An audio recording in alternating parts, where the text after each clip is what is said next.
Hello everyone and welcome to a very special edition of Sports Paws from the TD Bank Sports Center. I'm Jon Alba and today we're going to take a look back at the week that was in Quinnipiac Bobcats sports action. And we start with men's basketball. Over the past few weeks, there's been no shortage of action in the Metro Atlantic Athletic Conference. And Quinnipiac hosted Canisius this past week to see if they could take down one of the biggest conference foes. Let's take a look at what happened.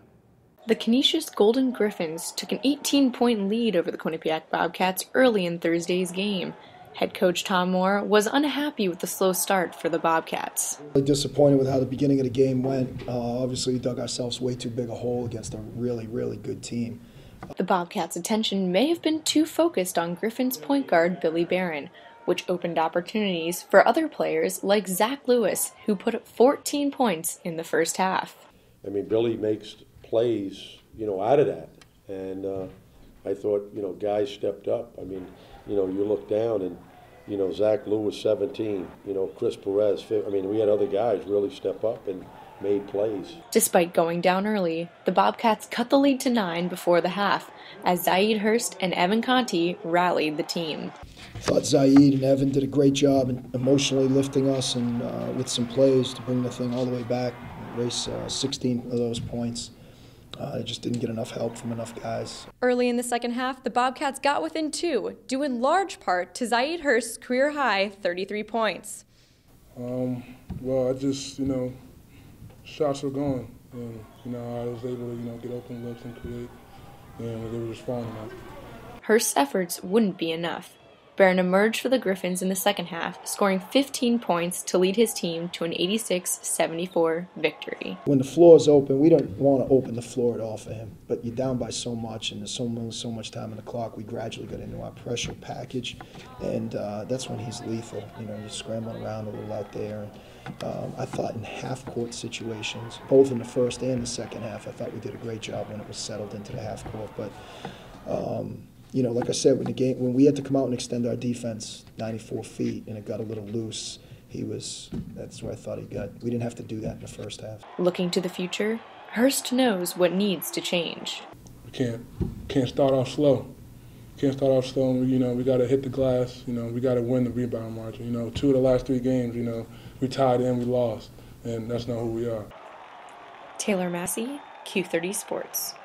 Well, Thursday was a battle of 2 of the best teams in the MAC, and Canisius proved to be just a little too much. Canisius came running out of the gates, really put the Bobcats on their heels, but the Bobcats did a great job of coming back, and that's something positive to take away. Zaid Hurst also had 33 points, and the Bobcats really limited one of the best players in the MAC in Billy Barron throughout the entire first half, and most of his points only being free throws. So those were a couple of good things that I saw from the game. A couple bad things, you can't get off to a bad start against the best team in the MAC. And then, they just couldn't make that shot or that little run at the very end to propel themselves to victory. So a good sign for the Bobcats that they can definitely compete with the best team in the MAC. But, still a little bit of work to do for the Bobcats if they want to make the NCAA tournament. Quinnipiac continued its upstate New York fling as it headed out to take on Siena. This time the result was a little different. A 103-95 overtime victory for the Bobcats helped push them forward in the MAC standings. Zaid Hurst had 25 points for the Bobcats as he continues his hot stretch. Now the Bobcats were down in this one heading into the final minutes of the second half, but went on an 8-0 run to force overtime and dominated from there on out. Now let's take a look at the MAC standings. Canisius remains at top with a 10-2 record in the conference play as Iona is just a half game behind them at 9-2. That's where Quinnipiac falls into play. 8-4 tied with Ryder as well. Now, Manhattan, who was predicted to win the conference earlier in the year, is all the way down, finding themselves in 5th place, while Siena backs them up at 6-6. So the MAC is wide open heading into the final stretch of the season, and it'll be interesting to see how this one unfolds.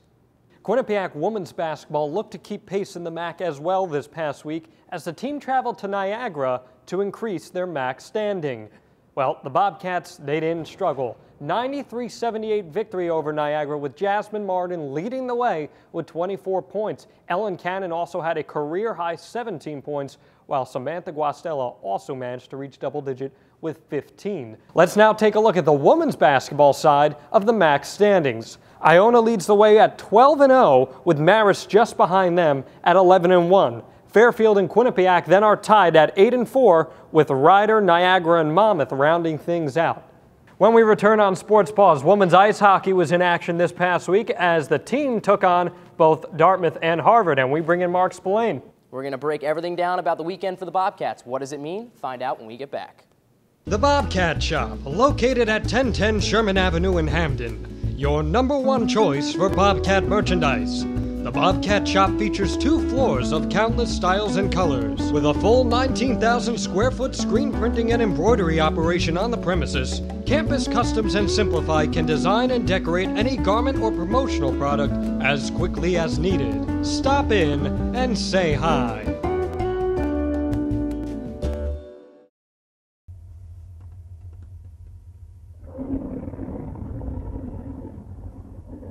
I could really go for a Ray and Mike sub right now.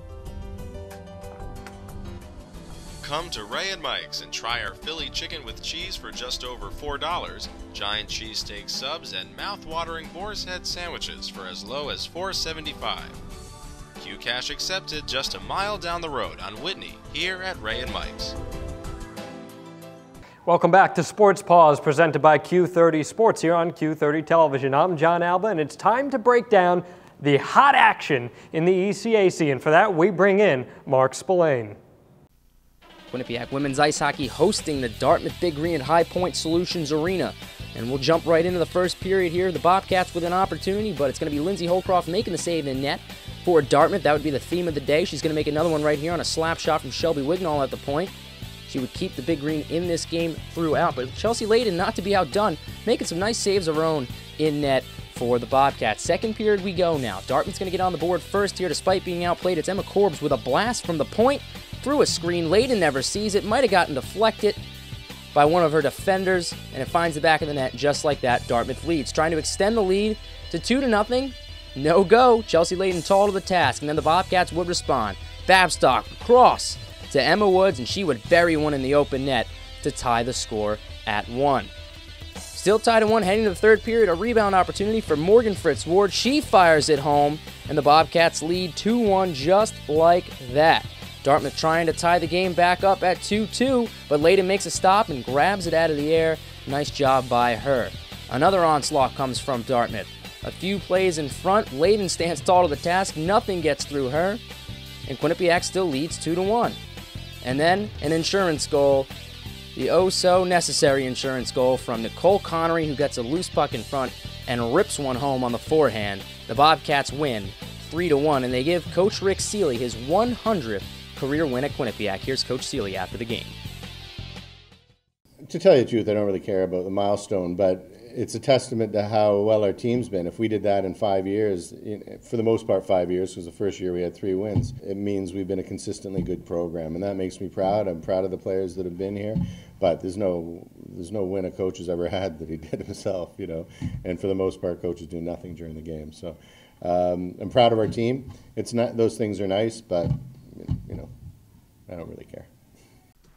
The Bobcats right back at it on Saturday night, hosting the Harvard Crimson. The Crimson coming into this one as the 5th-ranked team in the nation in the USCHO.com poll. Bobcats, of course, coming into this one ranked number 9. Coach Seeley receiving the plaque from Quinnipiac AD Jack McDonald for his 100th career win on Friday. Second period we go. 0-0 the score. Babstock for the Bobcats tries to make something happen, and it works out as Cheyenne Darkangelo picks up the Kelly Babstock rebound and fires it home for the 1-0 lead. Just a minute later, Mary Parker trying to make a play for the Crimson, and a better stop made by Chelsea Layden. But then Harvard does make a play. It's Mia Dench receives the pass from Marissa Gedman. She fires it home, 1-1 the score. But the Bobcats, with just about a minute left in the period, would respond. Emma Woods redirects a Cheyenne Darkangelo pass, and into the net it goes. Quinnipiac leads 2-1. Third period now. Bobcats still leading 2-1. An opportunity to extend that lead to 3-1, but they're going to be unable to do it with some good goaltending and defense by the Crimson. Now a controversial play.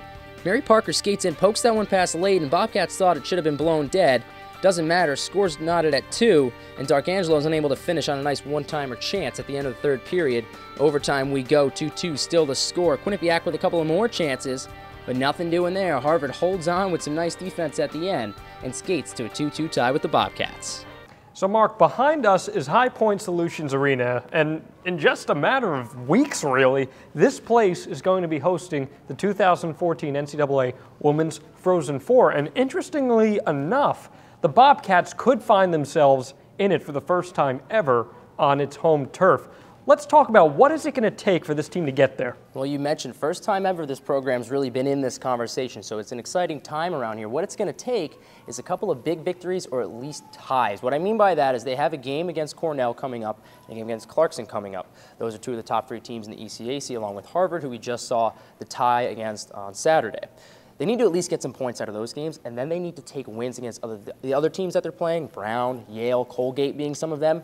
They can't lose to those teams. Right now, they're 8th in the USCHO rankings, but they're 11th in the pairwise. They're within striking distance to make the tournament. If this were the men's tournament with 16 teams, we wouldn't be having this conversation because the Bobcats would be in no matter what. But they're right on the bubble right now. They need to make sure they get points out of those big games, and they can't slip against the teams that they're better. Why don't you explain how the pairwise works on the women's side, because some of our viewers may not be familiar with that. It's the same way as it works on the men's side in terms of how it's comparisons between teams and who they play and things like that. So getting points against Clarkson and Cornell will make them jump up because those teams have beaten nearly everybody that they've played, not just in the ECAC, but across the country. So the Bobcats, what you're saying, you would say they've got a legitimate chance here at finding themselves in the NCAA tournament, but I want to hear your likelihood of them reaching that Final Four, that Frozen Four teams left in the country. The Frozen Four, I think, is a long shot just because of who they would have to beat to make it back here to Hamden should they make the tournament and then travel for that first round series, because they'll probably get in, if they do, as the 7 or the 8, which means they're probably going to have to go out west and play a team like Minnesota or North Dakota, something like that. Minnesota, keep in mind, they're a team that's lost once in the last 2 years combined. Pretty incredible stuff. And they're doing it this year without Amanda Kessel, who's on the Olympic team for the United States, without their best player. They're still dominating. So those are the kinds of teams they'd have to beat. So I think the Frozen Four chances, probably a little bit lower than making the tournament, but I do think that they can make the tournament. And hey, you never know. It's just one series. A couple of bounces go their way. Next thing you know, they're back here in Hamden playing on their home ice. Do you believe in miracles? That's a question that Rick Seeley is going to be asking himself as his squad progresses towards the NCAA tournament. Mark, thanks so much. Anytime. Thanks for having me. Well, that will do it for this side of the TD Bank Sports Center. Coming up next, we'll jump back to Lender Court. We'll look at how acrobatics and tumbling started its season. Don't go anywhere. We'll be right back. The Bobcat Shop, located at 1010 Sherman Avenue in Hamden. Your #1 choice for Bobcat merchandise. The Bobcat Shop features 2 floors of countless styles and colors. With a full 19,000 square foot screen printing and embroidery operation on the premises, Campus Customs and Simplify can design and decorate any garment or promotional product as quickly as needed. Stop in and say hi.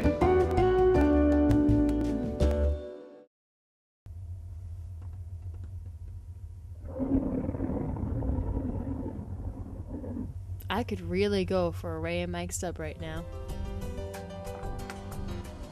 Come to Ray and Mike's and try our Philly chicken with cheese for just over $4, giant cheesesteak subs, and mouth-watering boar's head sandwiches for as low as $4.75. Q-Cash accepted just a mile down the road on Whitney, here at Ray and Mike's. Dodge, duck, dip, dive, and tumble. Those the words of Patches O'Houlihan in the 2004 hit Dodgeball, or something like that. Well, acrobatics and tumbling got underway this past week at the TD Bank Sports Center, and our Steph Fasano has more. The Quinnipiac Acrobatics and Tumbling team took on the Gannon University Golden Knights Saturday, February 1st at Lender Court. The Knights kicked off the competition. They had a tough time beginning at the compulsory acro round with a fall from number 7 Lindsay McKnight. QU's Trisha Pierce and Kelsey Rule were calm, synchronized, and clean in their heel stretches. Moving into the compulsory tumbling, Gannon missed an element in standing tumbling, but finished up with their round-off back handspring layouts. They are not synchronized and they had bent legs, so that will cost them in deductions and scoring. The Bobcats were clean and tight on their toe touches to back tucks, with only a few steps and bobbles. Then we moved into the acro round. Taylor Johnson had a strong performance, ending with a beautiful back full dismount out of her arabesque. Gannon was also strong and sturdy in their round, and they had no steps out of their dismount either.